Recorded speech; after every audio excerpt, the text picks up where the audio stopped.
Hi, everyone. Welcome to Let's Talk News.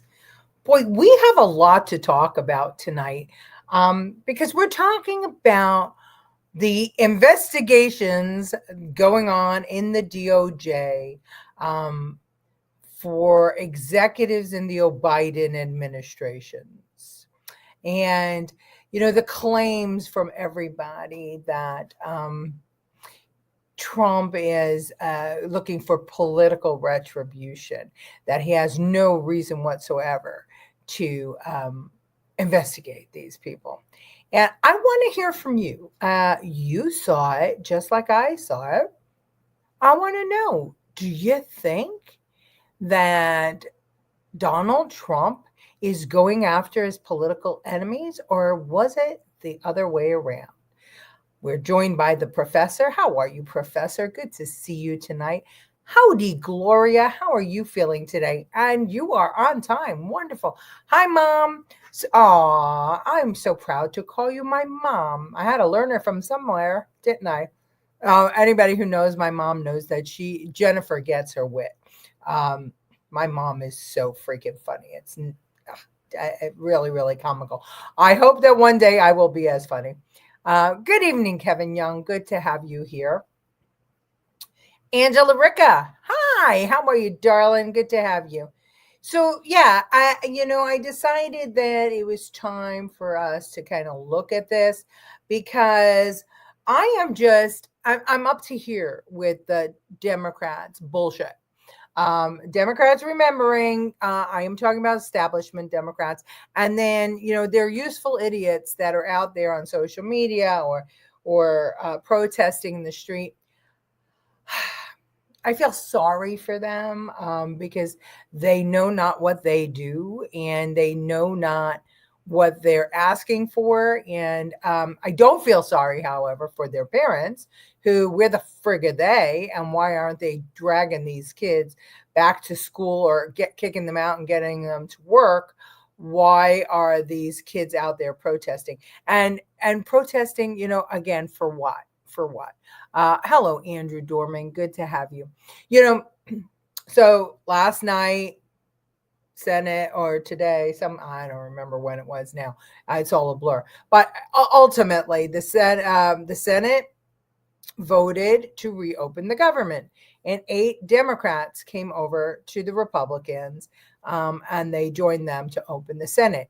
And immediately, there's been outrage and carrying on from the lunatic left. How Schumer has to go, how they sold out. I mean, it was Sunny Hostin, or whatever her name is, from The View, who thinks of herself as some sort of a political pundit, and really she's just a freaking airhead. She's calling for Schumer's ouster.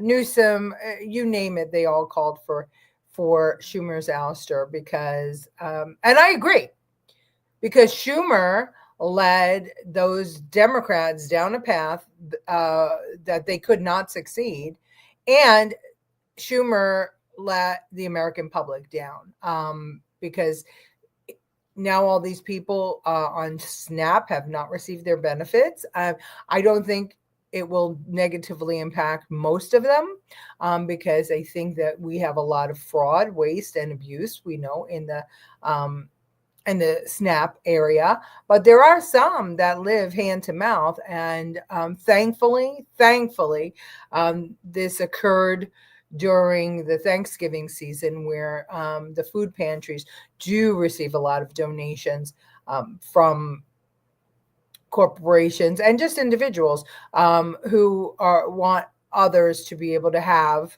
during the holiday season. So, that's not that should have been to support and supplement what they were already getting from SNAP. But fortunately, nobody went hungry. And we know that wouldn't happen either because it's not summertime and schools are in session. And so young children will be able to get meals. And if things got too bad, we saw what happened in COVID. There's opportunity for people to go to schools and community centers to get fed. But having said that, why the hell did the shutdown have to occur in the first place? to make insurance companies richer. And hi, Colleen.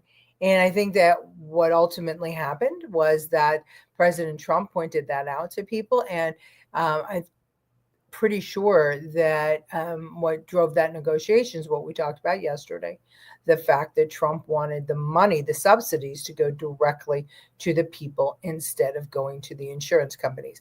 That was checkmate. How are you? So many people in my area providing food to families. Yeah, here too. It was fantastic to see. Democrats are babies that can't get their way now.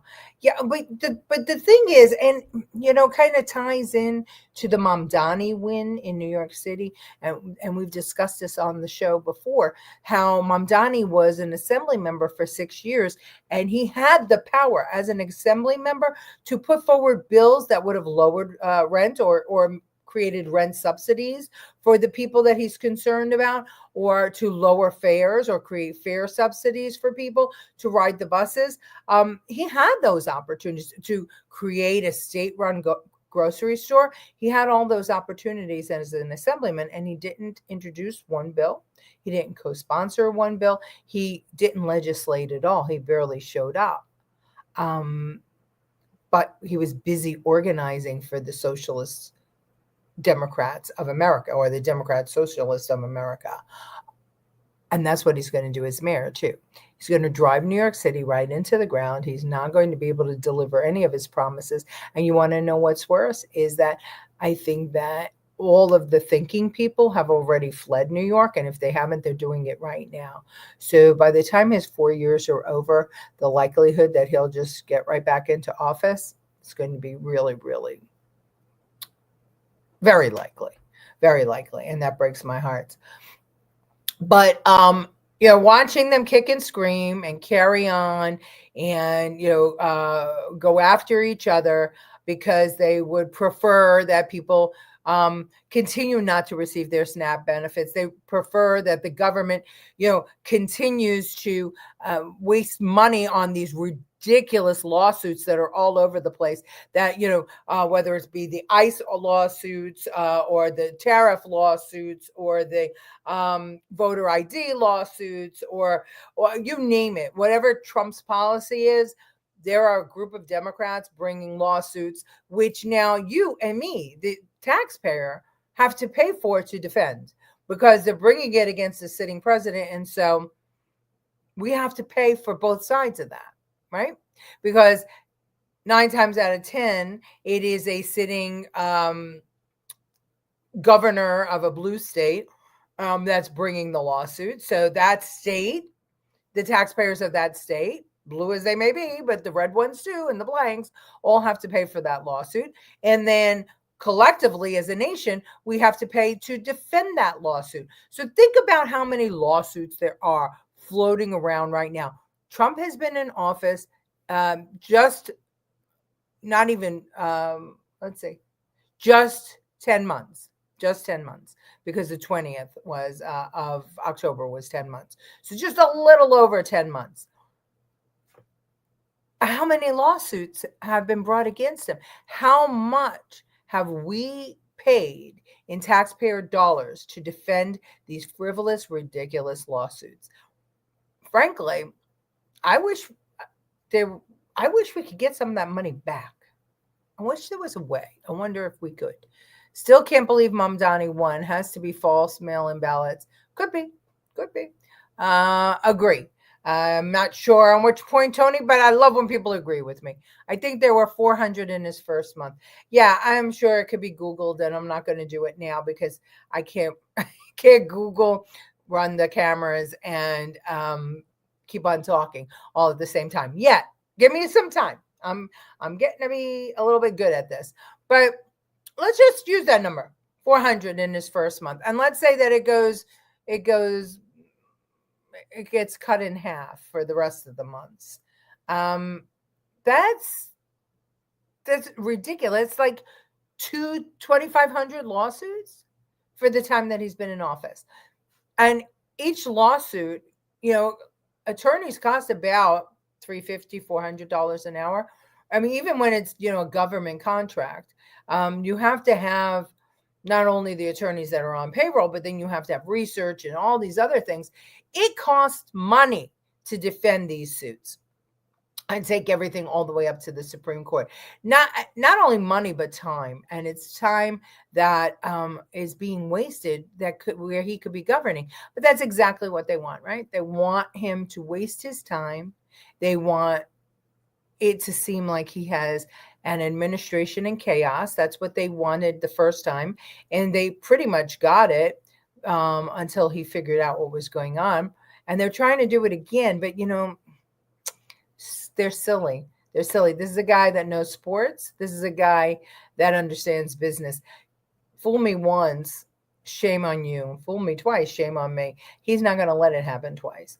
And good for him that he doesn't. But the real losers here are the American people. We are the real losers because we're seeing they want the government to grind to a halt, but it won't.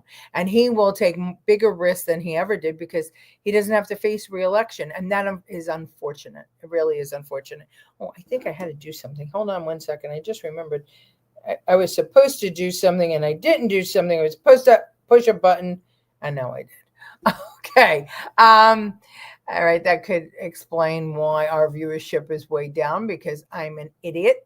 Okay, so just to remind everybody, I want you to listen to this. It's a 2-minute clip from CNN when the grand jury in New York indicted Trump. This is just a tip of what went on, but I just want to remind us all of this. Prosecutors in New York have convened a grand jury to decide whether former President Donald Trump should be indicted as part of their investigation into his business. Let's get straight to CNN's Paula Reed. Paula, so what do we know about this? This sounds so potentially significant. It is significant, Wolf. It suggests that this investigation, which has been going on for 2 years, is entering its final stage. Now, prosecutors have been looking at whether the Trump organization lied about its assets to defraud insurance companies and banks by saying they had more than they actually did, and also whether they may have lied to the government saying they had fewer assets so they could pay lower taxes. It's significant, Paula, that we're watching all of this unfold because it also comes as Trump's lawyers responded today to a lawsuit about his role in the January 6th insurrection here in Washington. What was his defense? That's right, Wolf. And this is the first time that the former president has formally responded in court since the insurrection. Here he was responding to a lawsuit by Democratic Representative Eric Swalwell trying to hold the former president responsible for the insurrection. Now, in his arguments, he makes 2 specific arguments to defend himself and his message that he issued to supporters on January 6th, encouraging them to oppose Congress's efforts to certify the results. His first argument is the First Amendment, just saying, look, this is constitutionally protected speech. Now, there are, of course, limits to the First Amendment. You cannot incite an insurrection, but that's his first argument. His second one is a little more specific, and there he argues absolute immunity because he says he was arguing in his official or advocating in his official capacity as president. Now, during the Trump administration, he was frequently testing the limits of executive power. A judge in a similar lawsuit has dismissed this kind of defense. As to whether the judge will buy it here, we'll see, Wolf. You're so smug. Your First Amendment does not cover inciting an insurrection. Well, who decided that was an insurrection? How was it an insurrection? There was no guns. There was no weapons. There was nobody, trying to take over the government. Nobody succeeded in taking over the government. But because First Amendment. I just can't with them. Hello, Francie. I just love how you all, you're part of the show. You are the show. And it's okay that you lost track of time. Thank you for joining us whenever you join us. I truly appreciate it. Isn't Trump suing the BBC because they spliced together his comments to give a false impression on January 6th? Yes, indeed. And the head of the BBC had to resign, and they have to pay a penalty. And that's the second one, right? The other one was, let's just see here what I have in my notes. CBS, the CBS was settled for $16 million because they spliced together Harris's statements to make her look coherent, and Trump won that because he said that was basically a donation to her campaign, an in-kind donation to her campaign. Let me see. The New York Times was a big loser with the Trump, all the Trump shit. They had a $15 billion. Trump had a $15 billion defamation suit in 2025 because pollster J. Ann Seltzer sued separately, eroding journalistic standing. So there were a lot of losers who face now backlash that because of their smarmy and illegal and conspiratorial movements from 2018, well, actually all the way back to 2016. Obama's executives, I mean, that whole Russia collusion stuff, the FBI, Comey. Let's just watch this little clip here. Hold on. Let's see where it is. There it is. And tonight we are breaking down the announcement by the Department of Justice that it's opened a grand jury investigation into allegations of conspiracy by the Obama administration. It's focused on the role top officials played in making the case the Trump campaign in 2016 had ties to Russia, which the president himself has called a hoax. I have no relationship to Russia. It played out on the airwaves from coast to coast. That's perhaps one more reason why we're not seeing his tax returns, because he is deeply involved in dealing with Russian oligarchs. For Hillary Clinton in 2016, connecting Donald Trump to Russia was a key campaign strategy. The grand jury investigation just launched by the Department of Justice focuses on what happened next after Donald Trump won the election, but before he took office. There is irrefutable evidence that detail how President Obama and his national security team directed the creation of an intelligence community assessment that they knew was false. Director of National Intelligence Tulsi Gabbard's referral to the DOJ leading to the just announced grand jury investigation by Attorney General Pam Bondi. Pam is doing a great job. I have nothing to do with it. I will tell you this. They deserve it. I was happy to hear it. But critics say what Director Gabbard calls treasonous conspiracy does not match what was said at the time. Also reflected in the documents her agency just declassified, that foreign adversaries do not have and will probably not obtain the capabilities to successfully execute widespread and undetected cyber attacks. Cyber attacks, though, different from online influence operations, confirmed by then Senator Marco Rubio, who investigated the case during Trump's first term. I don't think Vladimir Putin interfered in our elections. I don't believe he interfered in our elections. I know it for a fact. Democrats argue this week's action is simply to distract. You have a president in President Trump who wants people to talk about anything other than the Epstein investigation, which he is very, very clearly worried about, the release of the Epstein files. As far as what happens next, the grand jury investigation allows prosecutors to subpoena documents and solicit testimony to determine whether indictments could follow. In Washington, I'm Christine Frizzau. So, I love how they play that clip of Marco Rubio with the Putin interfering in the elections. Marco Rubio at that time was a senator. The information he got was from the FBI. The FBI that was left over from Barack Obama. The FBI that had been running an investigation against Trump since he came down that escalator. So it's just amazing to me that ABC, NBC, these mainstream media outlets, they think that we are stupid. And there's a reason, there's a real reason, right? That when you see these protests out there, these No King protests, these all of these protests, that there's a whole bunch of old people. I mean, older than me even, like 70s out there protesting, and they're women. Because they get their news still from the 6 o'clock news, the 11 o'clock news at night from ABC, from NBC, from CBS. They watch The View. They just feed us bullshit, and they decide. The media decides what is true and what is not true, and that's just a little bit too much for me now.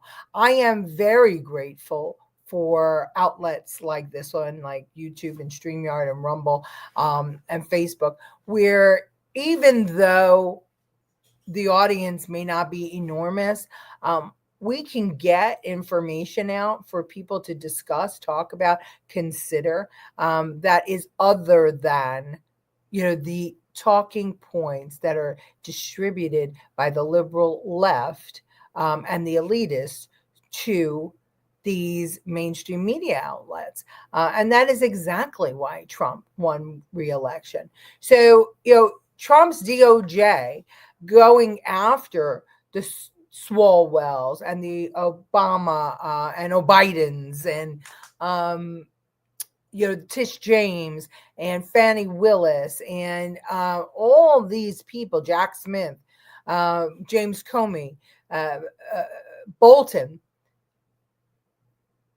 That's not political retribution.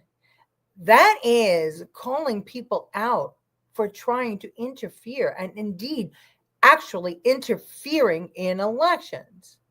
Whether it was the 2015 election, whether it was the 2016 election, the 2020 election, or the 2024 election, they interfered in all.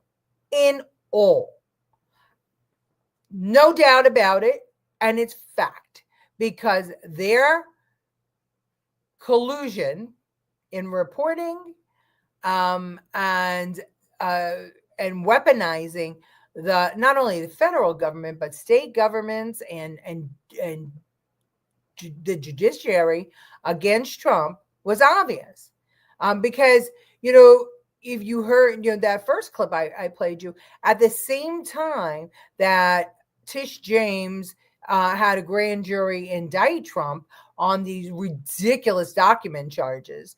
At that same time, we had the top secret documents case going on. We had the January 6th stuff going on. We had Fannie Willis, Georgia stuff going on. We had them trying to throw him off the ballot in Arizona. I mean, he was defending himself on every single level. And they created these narratives that people just continued to parrot to make him look like he was some sort of chaotic lunatic and thief.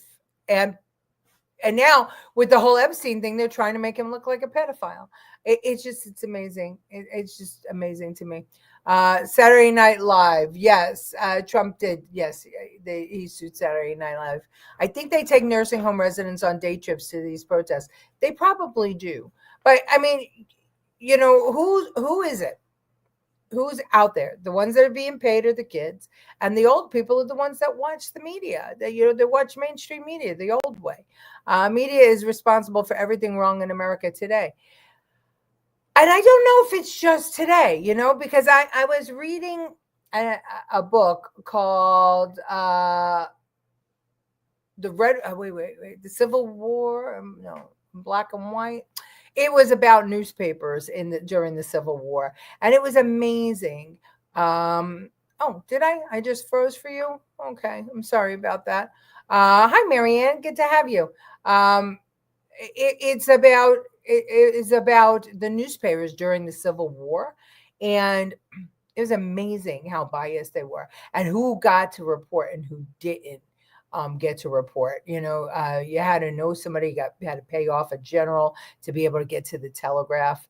Otherwise everybody tried to get to the Telegraph, or to get on the trains, or to get your story on the train to get back to wherever you were, Philadelphia, New York, whatever. Really, really interesting about that. So, newspapers, I guess, have been biased forever, whether they're here or London, or England, or wherever they were. Journalism has always been slanted. Why haven't they put Clinton and Obama in jail yet? Well, I would think that they have to accuse them of something and then they have to find them guilty. And I don't see that happening. Okay, great. I haven't seen anybody, be brought up on charges yet. It probably still will be coming.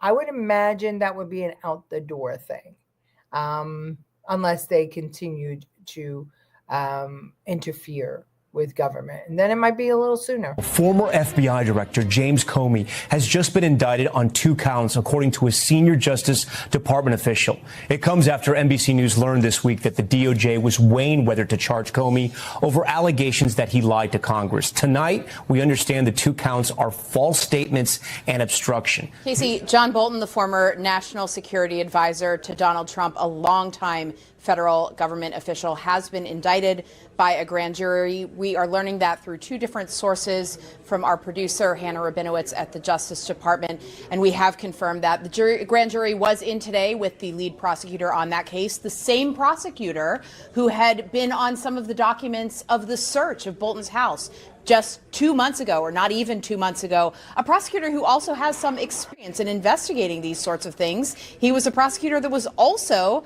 working on the Biden classified documents, handling investigation that led to no charges. But in this situation, the bulk of this case, it's been going on for several years, and our understanding is that it's about John Bolton's use of an email account with AOL, an email account where he was writing diary-like notes and summaries of his time as national security advisor to himself, at times even sending them to his wife and daughter. And that is the sort of thing that the Justice Department does say frequently, not just in the climate of a Trump administration, that that's something that you should not do. This is nothing more than a continuation of the president's desperate weaponization of our justice system. He is forcing federal law enforcement agencies to do his bidding, all because I did my job as the New York State Attorney General. She didn't do her job. She got elected saying she was going to get Trump. She had 1,000 different reasons that she wanted to get Trump. None of them is what she wound up charging Trump with. And when she did charge Trump, there was no victim. It was if there was a crime, which I don't believe there was, it was a victimless crime, because it was about Trump evaluating his properties, giving them to the bank to get a loan, the bank giving him the loan, and him paying the loan back. Who was the victim? There was no victim. They were trying to say that he didn't pay his taxes, but he paid his taxes. We found that out. Remember in the beginning in 2015, how they were like after his tax documents and he couldn't release them because he was actually going back and forth with the IRS in an investigation. And, like there was some smoking gun that was going to be there. And even Hillary said, oh, he doesn't pay his taxes. And he in the debate, and he said, well, if I don't, it's because of laws you guys made. And guess what? All your supporters don't want you to change those laws. But if you change the laws, I'll pay whatever you say. But I'm using the laws as you wrote them, as the Clinton administration wrote them. I mean, he's a brilliant guy, and that was supposed to be some big deal, and it never was a big deal. None of it was a big deal. And he was right about everything, and they were wrong about everything. Nothing would make me happier than seeing her go to jail. Letitia James, I agree, and she should, because what she did with that house in Virginia and the houses in Brooklyn, really bad stuff, really bad. I mean, she did get favorable loan rates, interest rates. She did avoid paying taxes by lying. I think we've been receiving controlled communication through media, but never seems so completely one-sided.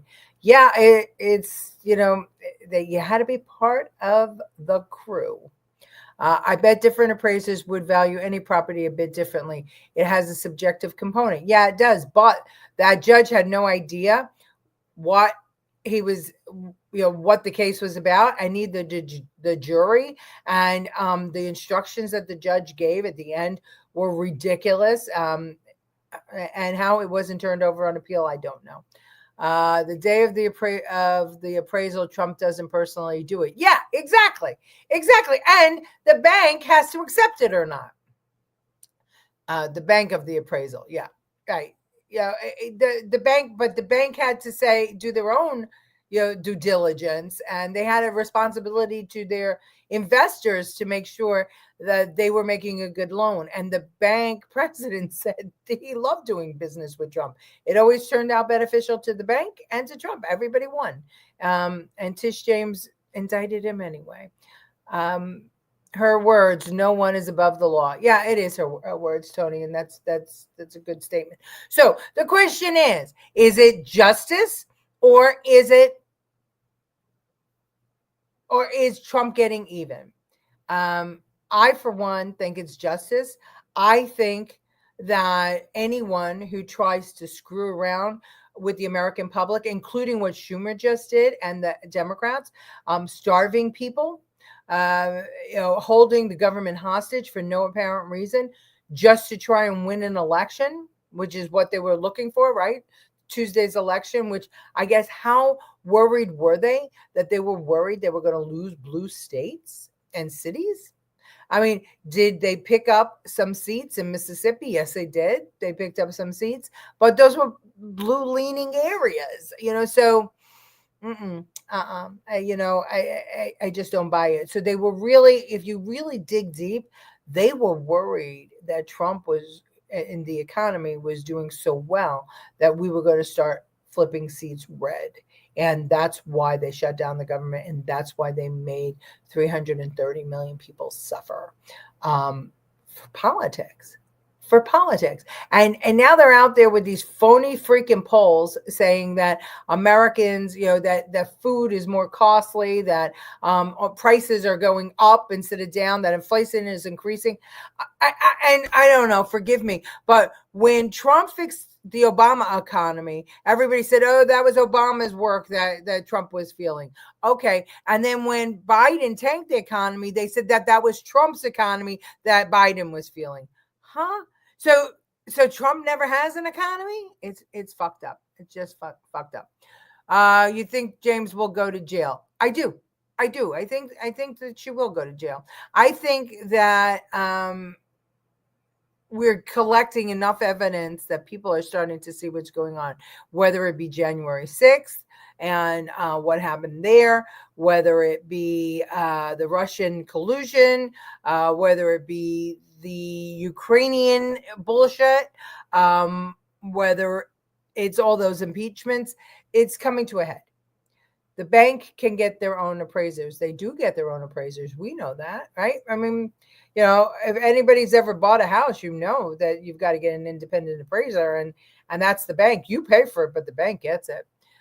It's justice. I agree. Justice for sure. These are treasonous crimes. Bingo. That, Colleen, that is the word that I was looking for. Okay, everybody. That's it for tonight. I will see you tomorrow night.